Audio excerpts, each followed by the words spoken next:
임진왜란, 우리가 몰랐던 세계사적 미친 스케일. 여러분, 학창시절 국사 시간에 배운 임진왜란 기억하시나요? 조선은 200년 동안 평화에 찌들어 방심했다. 당파 싸움하느라 군대도 제대로 안 키워서 일본한테 영혼까지 털렸다. 보통은 이렇게 기억하실 겁니다. 그런데 역사학계 분석을 살펴보면요, 이는 조금 사실과는 다릅니다.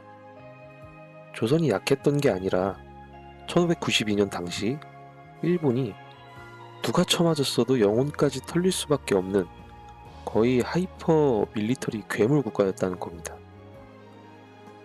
오늘은 우리가 몰랐던 임진왜란의 세계사적인 엄청난 스케일에 대해서 한번 얘기해 보겠습니다. 1592년 4월 도요토미 히데요시가 부산 앞바다에 와장창 쏟아낸 병력은 무려 16만 명이었습니다. 이게 얼마나 말도 안 되는 수치냐면요. 당시 유럽을 평정했던 스페인의 무적 함대가 영국을 칠 때 동원한 병력이 약 3만 명이었습니다. 유럽 최대 해전이라 불리는 레판토 해전도 양측 합쳐서 13만 명 수준이었죠. 그런데 일본은 단일 국가가 바다 건너 남의 나라 한 곳에 무려 16만 명을 한 방에 쏟아부은 겁니다. 스페인 함대의 5배가 넘는 스케일인 거죠. 이게 어떻게 가능했을까요? 바로 돈하고 기술 때문인데요. 당시 일본은 전 세계 은 생산량의 3분의 1을 차지하는 엄청난 자원 강국이었습니다. 도요토미 히데요시는 이 막대한 돈을 쏟아부어서 서양의 최신 무기인 조총을 미친듯이 카피 생산했죠. 일본이 당시 보유한 조총이 얼추 30만 정 이상으로 추정되는데, 이는 당시 총기를 발명한 유럽을 다 합친 것과 맞먹거나 혹은 그 이상인 명실상부 세계 1위의 총기 보유국이었던 겁니다. 그러면 조선은 아예 대비를 안 했을까요? 아니요, 나름 하긴 했습니다.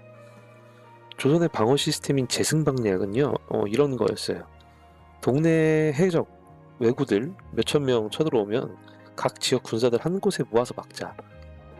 이 제승방략이 결과론적으로는 안일해 보이지만 가만 생각해보면 평화로웠던 당시에 10만 명을 훌쩍 뛰어넘는 군사적인 침략을 예상하면서 국력을 소모하는 것이 오히려 넌센스였던 것이죠.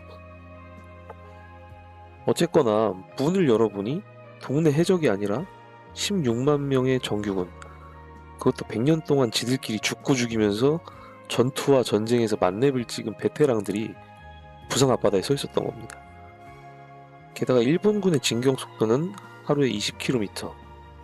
조선군이 야 모이자 하면 집결하기도 전에 일본군이 먼저 도착해버리는 그런 어이없는 상황이었던 거죠. 조선이 자랑하던 기병대는 끊임없이 쏟아지는 조총의 화망 앞에서는 그냥 관역판에 불과했습니다. 조선이 약했다기보다는 당시 조선의 방어 시스템이 상상할 수 있는 한계치를 아득히 뛰어넘은 재앙이 그냥 떨어져 버린 거죠.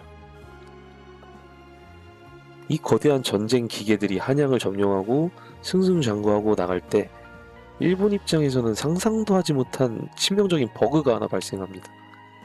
남해안을 지키던 이순신이었죠.